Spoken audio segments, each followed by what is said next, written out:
사람은 다양한 감정을 가지고 살아가고 있습니다. 우리들이 이성도 가지고 있고 의지도 있지만 사실 우리들의 마음과 생각을 주관하는 것은 바로 감정이라는 거죠.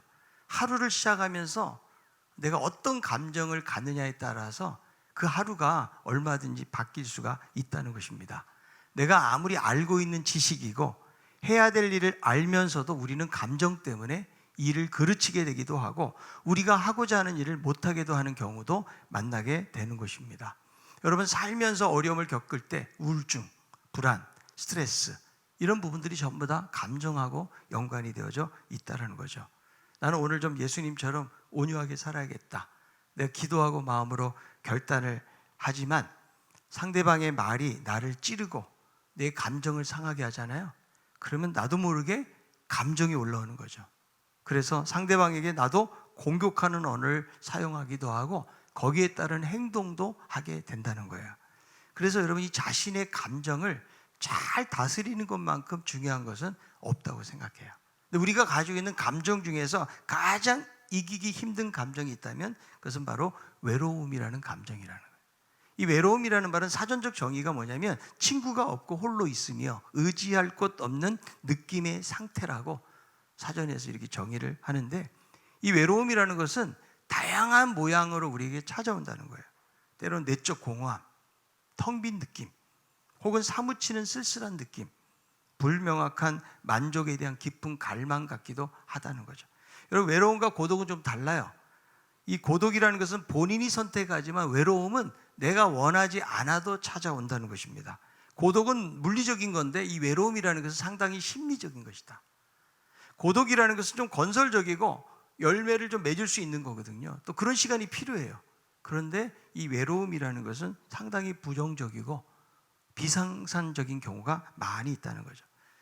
그래서 여러분, 우리가 살아가면서 이 세상에서 아무도 나를 사랑하거나 돌봐줄 사람이 없다는 느낌을 여러분 가져보신 적이 있습니까? 옆에 사랑하는 남편이 있고 사랑하는 아내가 있어요. 그리고 따뜻한 가정과 가족이 있어도 외로움은 얼마든지 느낄 수 있다는 거예요. 우리가 세상을 살다 보면은 옆에 여러 사람이 있음에도 불구하고 나는 이해받지 못해, 나는 인정받지 못해, 마치 여러분 광야에서 혼자 떨어져 있는 듯한 그런 느낌을 받을 때도 있다는 거예요. 이 외로움이라는 것은 여러분 관계 속에서 넓이의 문제가 아닌 거죠.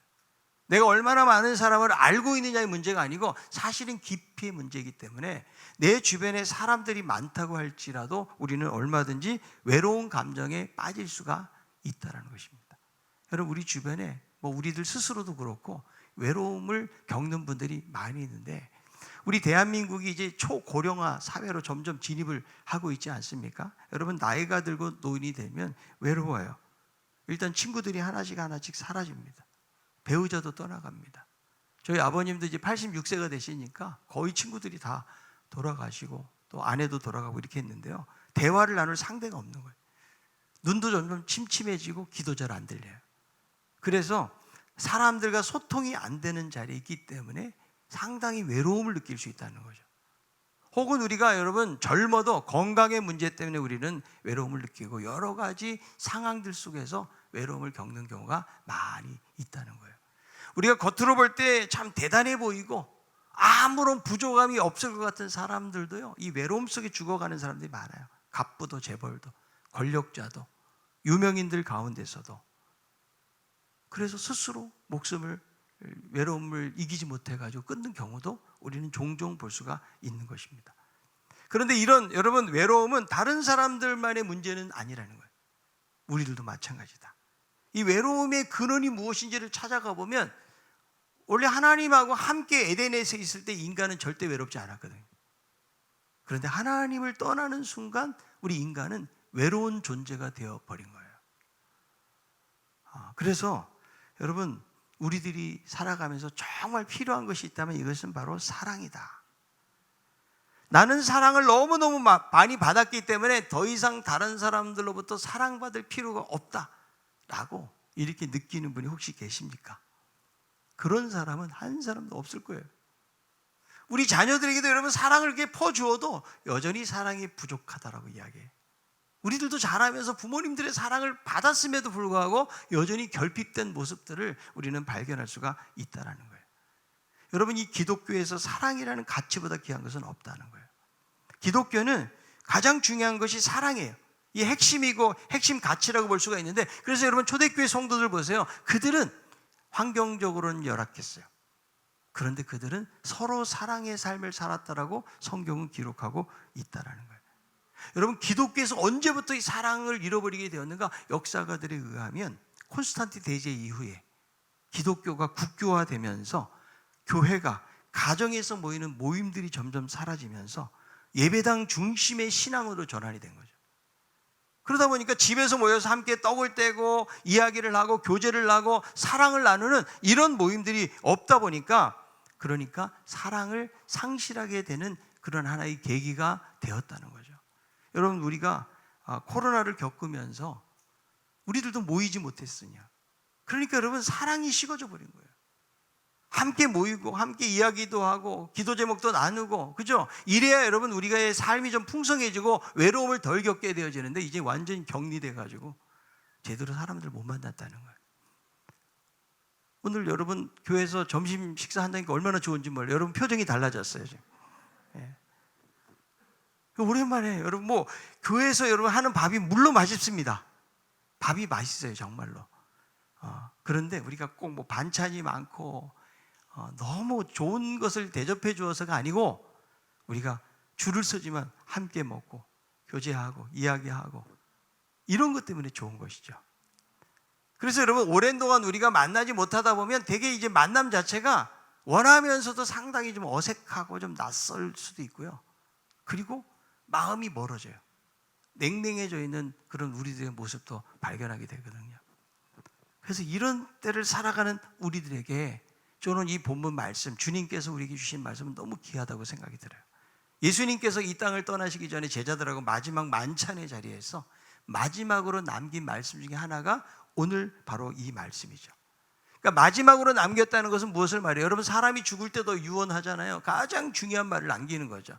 우리 예수님도 제자들에게, 또 예수 그리스도를 믿는 우리들에게 남기신 가장 중요한 말씀을 주고 있는 것입니다. 요한복음 13장 34절이죠. 새 계명을 너에게 주노니 서로 사랑하라. 내가 너희를 사랑한 것 같이 너희도 서로 사랑하라. 왜 주님께서 새로운 계명이라고 말씀하고 계실까요? 여러분, 구약에도 보면 사랑의 계명이 이미 있어요. 자, 레위기 19장 18절에 있는 말씀입니다. 원수를 갚지 말며 동포를 원망하지 말며 내 이웃 사랑하기를 내 자신과 같이 사랑하라. 나는 여호와이니라. 여러분, 레위기 19장에도 보니까, 구약에도 보니까 이미 어떻게 말씀하세요? 내 이웃 사랑하기를 내 몸처럼 하라는 것이죠. 이런 의미에서 여러분, 사랑하라는 계명은 새로운 계명이라고 말할 수 없다는 거예요.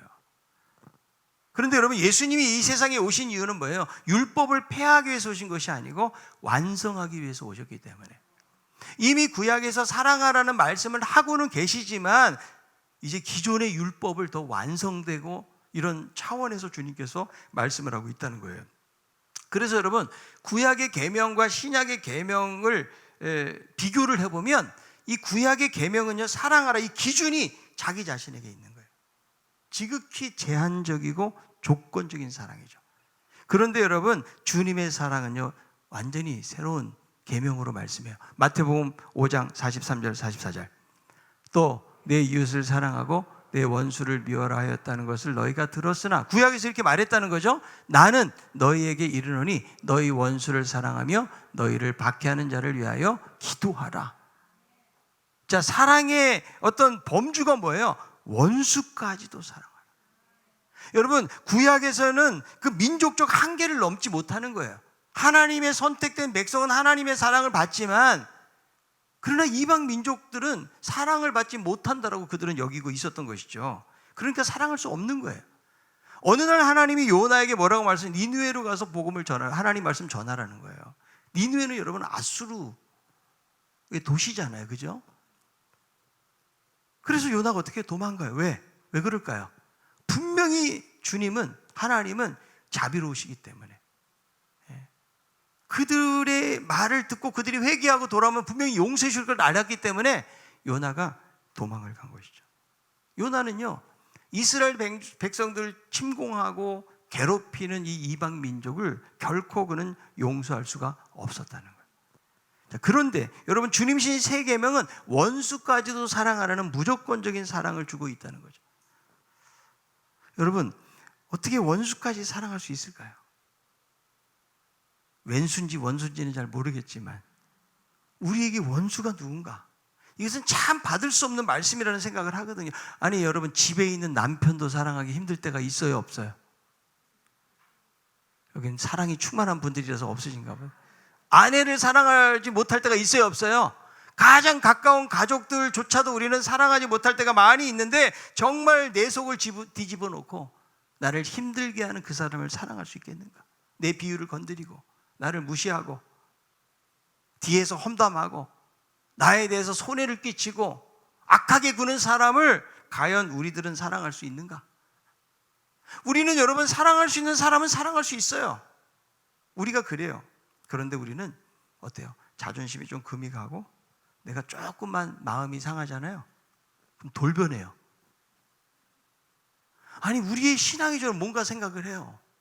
어느 날 잘 나오다 안 나와. 왜? 시험에 들었다는 거예요. 자기가 너무 힘들다는 거예요.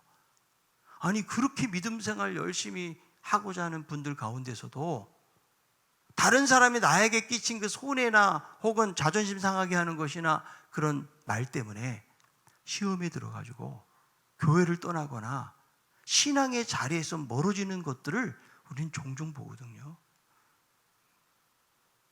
여러분, 부부지간에도 막 둘 없으면 못 산다고 그러다가 어느 날 냉정하게 돌아서요. 그래서 여러분, 우리는 살면서 사랑을 하지만 우리는 조건적인 사랑을 하고 제한적인 사랑을 하는 것이죠. 그래서 여러분, 우리가 사랑을 하다가 지치게 될 때가 참 많이 있어요. 내 나름대로는 최선을 다해서 하지만 결과가 없을 때 우리는 낙심이 된다는 거예요. 여러분, 제대로 생활 능력도 없는데 맨날 술만 퍼마시고 집에 들어오면 폭력을 휘두르는 남편하고 계속 살 수 있어요?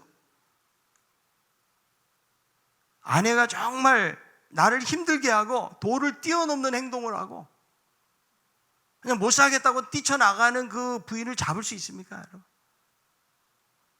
우리는 살면서 피해를 주고 나를 욕먹이는 사람을 끝까지 사랑하며 살 수 있겠는가? 물론 우리는 수없이 참으려고 해요. 우리도 견디려고 해서 여기까지 온 거예요. 그런데 여러분, 우리가 살다 보면 내 주변에 그렇게 사랑스러운 사람만 있는 것은 아니에요. 좀 사랑스러운 사람이 있고 서로 좋은 관계를 맺으면 얼마나 좋겠어요. 그런데 여러분, 살다 보면 사랑스럽지 않은 상대를 만나게 되는 거예요. 그럴 때 그 사람이 나에게 아픔을 주고 고통을 주기도 하지만, 그럼에도 불구하고 우리들이 그 사람을 사랑할 때에 비로소 우리들은 하나님의 은혜를 깨닫게 되는 거예요. 여러분, 아무것도 나에게 해주지 못하고 도움을 받을 수밖에 없는 그 사람을 사랑하게 될 때에 비로소 우리는 하나님의 은혜를 깨닫는 거예요. 우리도 무기력한 자리에 있었고 우리도 죄인이었고 우리도 악한 사람들이었거든요. 그런데 우리를 사랑하셨던 그 하나님의 사랑의 깊이를 깨닫게 되어진다는 거예요. 그래서 하나님이 어쩌면 우리 주변에 사랑하기 힘든 사람들을 붙여놓으셨어요. 여러분, 너무 낙심하지 마세요. 하나님이 이런 사람 붙여놓으셨구나. 그게 여러분 가족일 수도 있고 가까운 교회 안에서 만나는 사람일 수도 있고 다양할 수 있지만, 어쨌든 하나님께서 우리들에게 그런 사람들, 그럼에도 불구하고 사랑하라고 우리에게 붙여놓으셨다는 것이죠. 여러분, 우리가 살면서 사랑의 중요성을 모르는 사람이 어디 있겠어요? 예수 믿는 사람 다 사랑하고 살아야 된다는 걸 아는 것이죠. 그런데 오늘 이 말씀에 보니까 정말 사랑하기만큼 힘든 것은 없어요. 오늘 본문에서 예수님이 말씀하시는 사랑의 정도는 얼마만큼인가? 이웃을 어떻게 사랑해야 되는가?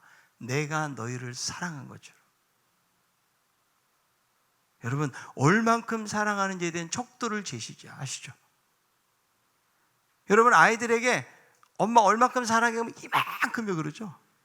애들이 팔을 올릴 수 있을 만큼 다 올립니다. 아이스크림 사줄 때. 그죠? 그 아이의 나름대로 표현인 것이죠. 예수님은 너희들이 어떻게 사랑해야 되는지 아니? 내가 너희들을 사랑한 것만큼 사랑해. 이 사랑은 조건적 사랑이 아니죠. 자기를 먼저 챙기고 그 다음에 하는 사랑이 아니에요. 그럼에도 불구하고의 사랑이에요. 죄인들을 위해서 십자가에서 자기 몸을 다 내어주신 그런 사랑을 예수님이 말씀하고 있다는 거예요. 여러분, 마틴 루터 킹 목사가 감옥에 갔는데 반대하던 관계자가 묻습니다. 당신 우리가 미우시죠? 당신의 일을 방해하고 고통 주는데 얼마나 믿겠습니까? 여기 킹 목사가 이야기하면 무슨 말입니까? 당신들이 아무리 나를 투옥해도 나는 당신들을 사랑합니다. 나를 위협해도 나는 당신들을 사랑할 것입니다. 아무리 가족을 협박해도 나는 당신들을 사랑할 것입니다. 내 속에 있는 사랑을 당신들은 막지 못할 것입니다. 이런 사랑이 인종차별의 벽을 허물 수가 있었다는 거예요. 여러분, 예수님은 우리를 사랑하시는데 단순히 그냥 긍휼히 여기시는 정도로 끝난 것이 아니에요. 십자가에서 손수 우리를 사랑하심을 행함을 통해서 보여주셨다는 거죠. 여러분 아주 사랑스럽고 우리가 만족스러워서 예수님이 그렇게 하신 것이 아니에요. 로마서 5장에 보세요. 우리가 원수 되었다는 거죠. 우리가 연약하고 우리가 무기력해요. 우리가 응답하지 못해요. 그런데도 주님은 우리를 사랑하셨다. 도무지 사랑받을 만한 자격이나 조건이 갖춰지지 않았는데도 우리를 사랑하셨다는 거예요. 여러분, 구약에서 이웃은요, 동일한 신앙을 가진 이스라엘 동족을 말하지만 주님이시는 새로운 계명은 모든 사람이 다 포함이 되는 거죠. 그러니까 사랑받을 만하고 그냥 곱게 행동하고 산 사람들이 아니라는 거예요. 도무지 세상에서는 쓸모없고 가치 없는 사람들도 여기에 다 포함이 되는 거예요. 그래서 여러분, 예수님께서 만난 사람들이 주로 어떤 사람들이에요? 현장에서 가늠하다 잡힌 자예요. 돌에 맞아 죽어도 그건 율법으로 기록되어 있는 거예요. 주님이 받으시죠? 여러분, 삭개오 같은 이 세리는요, 보통 못된 사람이 아니에요. 민족의 배반자라고요. 사람들의 돈을 착취해가는 이 세리를 주님은 신방하시고, 7 귀신 들렸던 막달라 마리아, 예수님 사랑하셨죠. 그리고 심지어는 십자가에서 평생 강도짓 하다가 악랄한 죄인으로 그렇게 처벌받고 있는 십자가의 강도까지도 사랑하셨어요. 그러니까 여러분, 그 사람들이 주로 사람 구실을 하고 정상적인 삶을 사는 사람들이 아니죠. 다 이웃에게 해를 주고 피해를 끼치고 사람들이 고개를 절레절레 흔들 만한 그런 삶을 살아가는 사람들을 예수님께서는 사랑하셨다는 거죠. 그래서 예수님이 이런 사람들을 사랑하시면서 너희도 내가 너희를 사랑한 것처럼 사랑해라, 이렇게 말씀해 주고 있다는 거예요. 그래서 여러분, 이 본문 말씀도 우리가 지난번에 예수님께서 발을 씻기시는 장면에 대해서 우리 요한복음의 말씀 보았잖아요. 그 이후에 발을 씻겨주시면서, 그죠? 뭐라고 말씀하세요? 내가 너에게 행한 것 같이 너희도 이렇게 행하여야 된다. 그러니까 여러분, 사랑은요, 단순한 언어가 아니고요, 실천이고, 사랑은 명사가 아니고 사랑은 움직이는 동사예요. 여러분, 사랑은요, 표현돼야 돼요.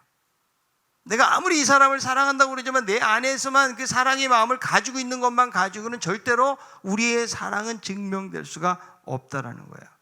그 사랑을 표현하는 게 중요합니다. 여러분, 우리는요, 아주 꽤 사랑하는 것 같죠. 내가 그래도 목사인데 사랑을 해야지. 그런데 잘 들여다보면 되게 이기적이에요. 자기 입장에서 모든 걸 생각하기가 쉬워요. 그게 우리 모습이라는 거죠. 사랑은 여러분, 자기를 딛고 타인을 향해서 나아가는 거예요. 나만 바라보고 있으면 여러분, 그건 사랑이 아니에요. 사랑은 뭐예요? 다른 사람을 내가 어떻게 도울 수 있을까요? 무엇을 힘들어하는지, 무엇 때문에 어려워하는지 도울 수 있는 사람이 사랑하는 거예요. 여러분, 사랑한다, 여러분 실천하는 방법은 다른 거 없어요. 내가 다른 사람의 헬퍼가 되는 거예요. 자, 옆에 있는 분에게 내가 당신의 헬퍼가 되겠습니다. 말씀만 하옵소서. 여러분, 그게 관심 아닐까요, 여러분? 여러분이 우리의 가정 속에서 내가 남편을 어떻게 도울 수 있지? 우리 남편 요즘 막 힘이 많이 빠져 있는데, 아내가 저렇게 힘든데 내가 어떻게 아내를 도울 수 있을까? 우리 자녀들이 저렇게 세상으로 나가서 이렇게 직장 생활도 하고 이렇게 분투하고 사는데 얼마나 힘든 게 많을까? 여러분, 그런 마음을 가지고 우리가 다가가잖아요. 그럼 얼마나 가정이 변화되겠어요? 우리 교회 안에서도 마찬가지예요. 내가 이 성도를 어떻게 도와줄 수 있을까? 목장 안에서도 여러 가지 기도의 제목 나누잖아요. 여러분 거기에 참여해서 서로가 삶을 나누면서 내가 이분을 좀 어떻게 도와주지? 여러분 그런 마음의 자세를 가지고 사랑하는 거예요. 그게 사랑이 그거예요, 여러분. 표현하는 거. 그래서 여러분 사랑은요, 다른 사람에 대한 관심을 갖는 거예요. 네, 많은 사람들이 여러분 군중 속의 고독이라고 많은 사람들이 있고 다 사랑받는 삶을 사는 것 같지만 사실은 사랑의 결핍에 시달리는 사람들이 너무나 많은 거죠. 마라스머스라는 이상한 병이 있는데 이 병이 주로 전쟁고아 고아원에서 외롭게 자라는 어린이들에게 나타나는, 세계 2차 대전 이후에 아이들 고아원에서 나름대로 먹을 것도 잘 주는데 아이들이 신체 발육이 부진하고 점점 온몸에 힘이 빠지고 시름시름 죽어가는 거죠. 이 병을 보니까 뭐 영양 부족이 아니에요. 병균 때문에 생기는 것이 아니고 원인이 뭘까요? 사랑의 결핍이죠. 엄마 품에 안겨가지고 재롱 부리고 엄마의 살레음을 맡으면서 자라가야 되는데 전혀 누리지 못하니까 이 병이 생겨나게 되었대요. 이 병을 고칠 수 있는 방법이 뭘까요? 약을 주는 것이 아니고 사랑을 주는 거예요. 여러분 사랑이 명약이에요. 사랑을 주면 외로움을 이기고 병도 이기고 그리고 가난도 이길 수가 있어요. 여러분 사랑만이 우리를 살리는 약이 되는 거예요. 아멘? 그래서 여러분 우리는 교회에 이렇게 나올 때마다 우리가 늘 생각해야 될 것이 있어요. 우리는 다 그리스도 안의 한 가족이라는 거예요. 아멘? 그리고 중요한 거, 우리가 왜 모였을까요? 교회. 사랑하기 위해서 모인 거예요. 하나님 사랑 예배드리고 성도의 교제, 이웃을 사랑하기 위해서 이 자리에 모인 거예요. 그러니까 여러분 사랑하기 위해서 모인 사람들은 얼굴 표정이 어때야 될까요? 마치 전쟁터에 나가는 사람처럼 눈빛이 막 쌀벌하면 안 됩니다. 약간 눈꼬리가 처져 있어야 돼요. 여러분 정말 사랑스러운 눈으로 보면요 실수하고 잘못한다고 해서 이야기하지 않아요. 여러분 손주가 물 떠오겠다고 그냥 아장아장 걸어가 물 떠왔는데 엎었어요. 그거 때립니까 할머니가? 예? 그런 할머니 없잖아요, 그죠? 아이가 너무 사랑스러운 거죠. 아무리 물을 엎고 그릇을 깨트려도 손주가 그렇게 물 하나 떠오려고 했다는 마음을 보기 때문에 아무리 실수하고 잘못해도 어때요? 사랑으로 품는 거죠. 여러분 우리 공동체는 그런 마음을 가져야 돼요. 여러분 우리는 하여간 교회 안에서도 무조건 모르는 사람하고는 인사를 자꾸 나눠야 돼요. 여러분 새로운 사람이 교회에 와서 정착한다는 게 정말 어려워요. 식물을 여러분 이렇게 옮겨다 놓잖아요. 그러면 거기서 새로운 땅에다 옮겨 놓으면 받는 압력이 4배 이상 된대요. 다른 교회 여러분 10년, 20년 다니다가 여러분 새로운 교회로 왔어요. 얼마나 외로운지 아세요? 옆에 누군지도 모르고. 이 사람이 5년, 10년 동안 예배 드렸다고 해서 사람들을 다 아는 것이 아니거든요. 그러면 여러분 정말 외로운 것이죠. 그래서 우리는 여러분 이렇게 예배 때마다 서로가 외롭지 않도록 해줘야 돼요. 그래서 옆에 있는 분에게 당신을 보니까 너무 반갑습니다.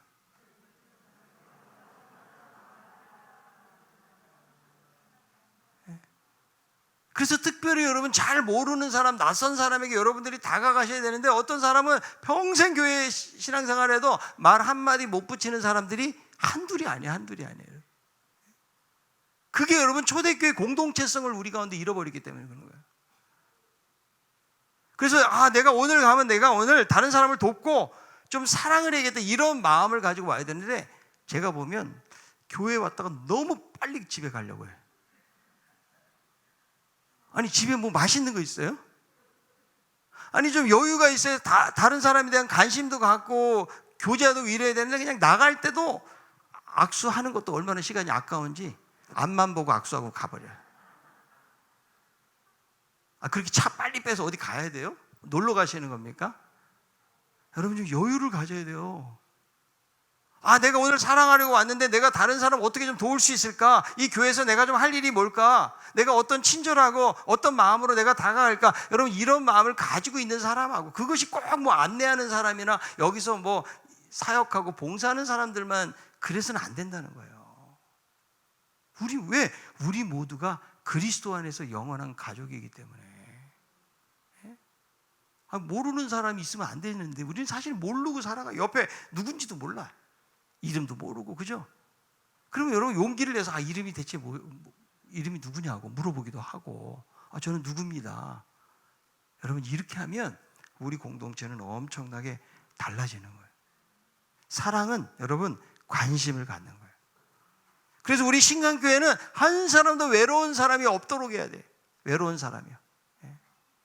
그래서 서로가 소외당하거나 교회 가도 아무도 알아주고 여러분 환영해 주는 사람이 없는데 그 사람이 어떻게 여기 교회에 적응을 하라는 거예요. 우리는 그런 배타적인 공동체가 되어서는 안 되고요. 마음을 열고 그냥 믿는 사람일수록, 더 오래된 사람일수록 다가가세요. 여러분. 잘하나 보자 이러고 보고 있지 말고 다가가서 마음을 열고 해야 우리 공동체가 아름다운 공동체가 되는 거예요. 그리고 여러분 이 교회라는 데서는 일하다 보면은 정말 조심해야 될 것이 있어요. 그게 뭐냐? 바로 시기하는 마음.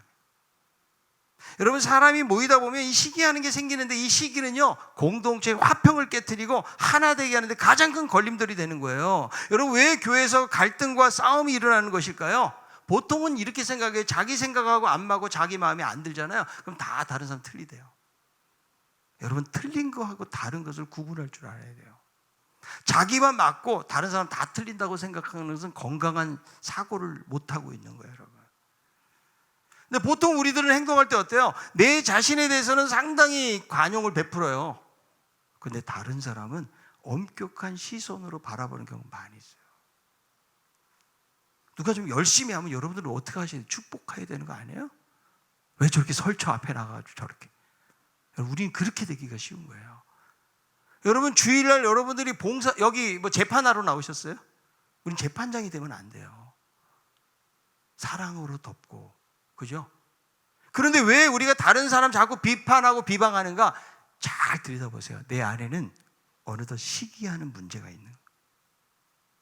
그 사람을 진정으로 사랑하지 못하기 때문에. 사랑은 허물을 덮는다고 그랬는데 사랑은 시기하지 아니하며 그랬잖아요. 여러분 아마데우스라는 영화 오래전에 나오는데 정말 재미있는 영화예요. 거기 보니까 오스트리아 비엔나 궁중 악사였던 안토니오 살리에리가 나오거든요. 정말 훌륭한 음악가예요. 근데 어느 날 갑작스레 악동이 나타나요. 아마데우스 모차르트라는 아주 천재가 나타나게 되는 거죠. 그때부터 엄청난 질투에 빠져요. 이 사람은 음악 실력도 훌륭하고 아주 충분한 가능성을 가지고 있었음에도 불구하고 질투에 빠져가지고 더 이상 자기 장점을 개발하지 못해요. 그리고 나중에 어떻게 됩니까? 모차르트를 질투하다가 나중에 하나님 저주하죠.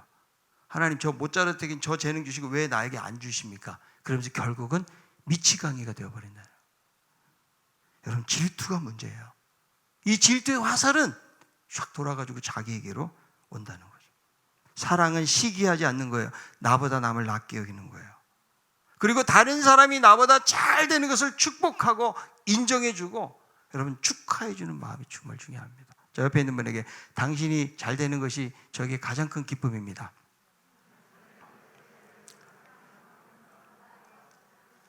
자, 인상을 펴고 다시 한번 좀 했으면 좋겠어요.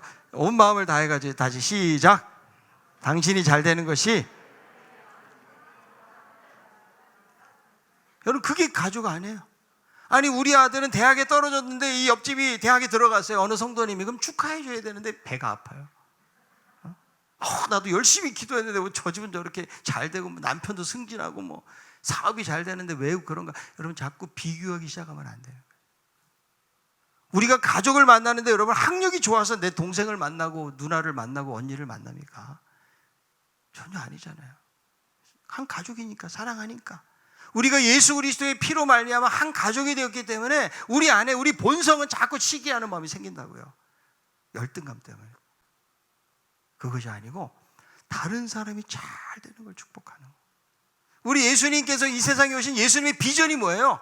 양들로 생명을 얻게 하고 풍성이 얻도록 하기 위한 예수님의 비전은 생명을 주는 것과 행복하게 만드는 것이 예수님의 인생 비전이었다고요. 우리들도 그런 마음을 가지고 살아야 되지 않을까요? 그래서 우리가 서로 사랑하면 우리가 바로 예수님의 제자인 걸 알게 되리라. 요한복음 13장 35절에 있는 말씀 읽어봅니다.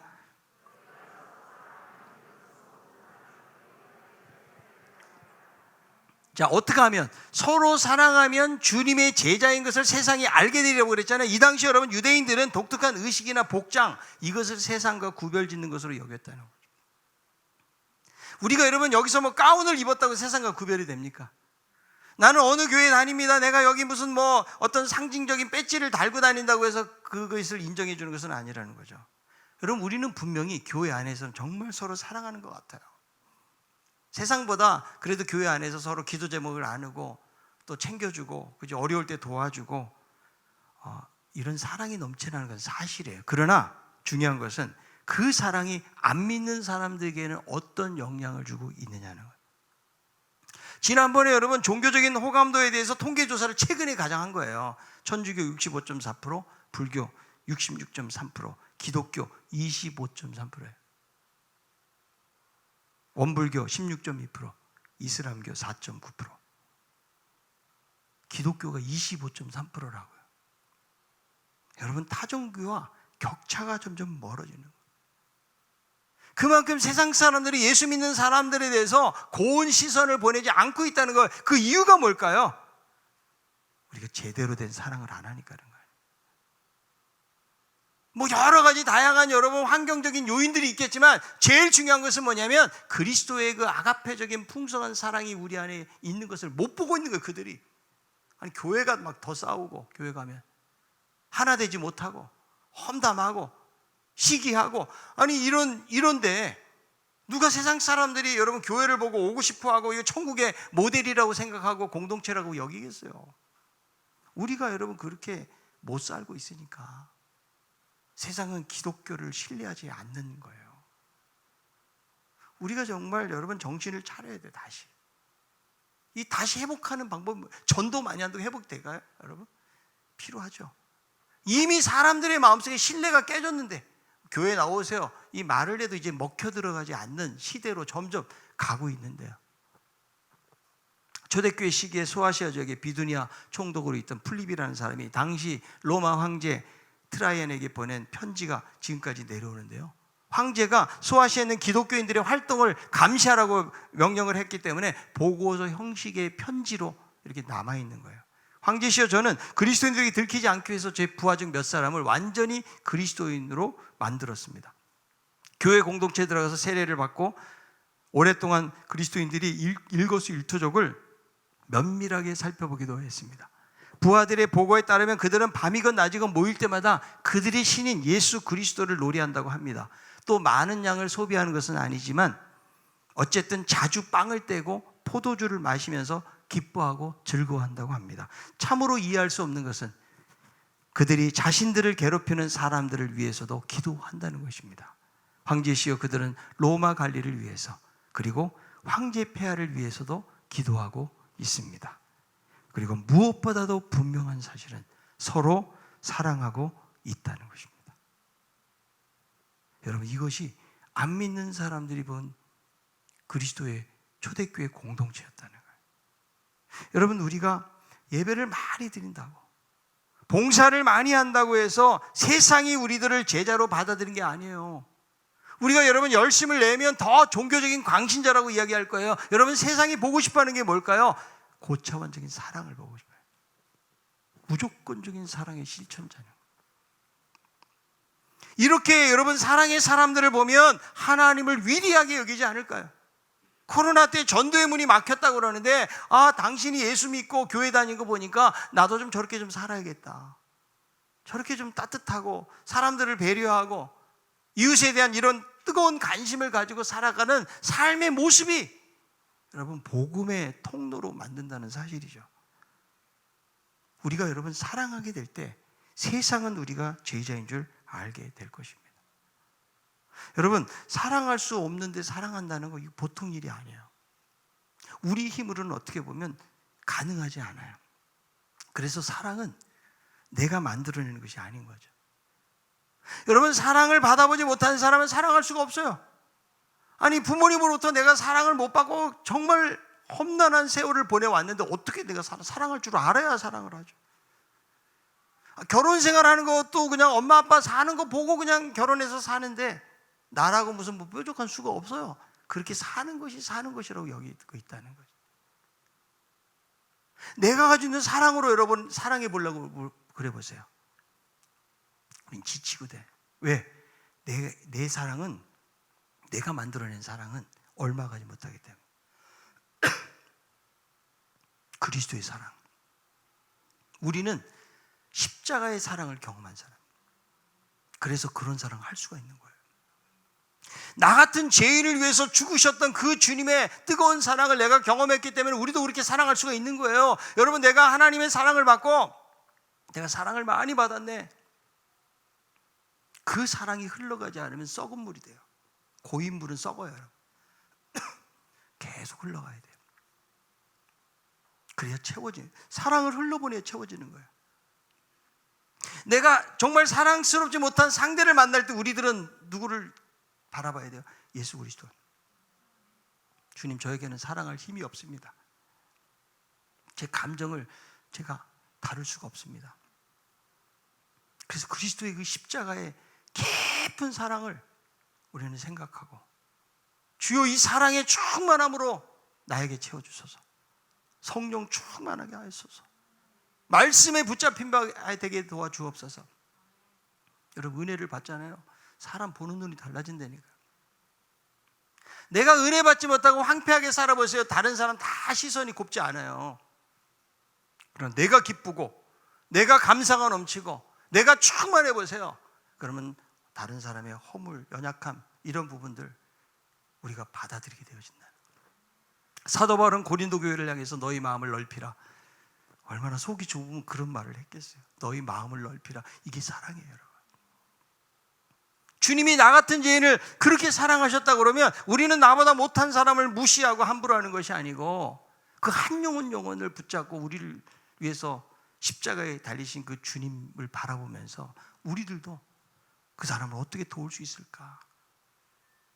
주님, 제가 예수 믿은 지는 오래됐는데 제가 사랑이 없습니다. 저도 그렇게 많이 돌아보게 돼요.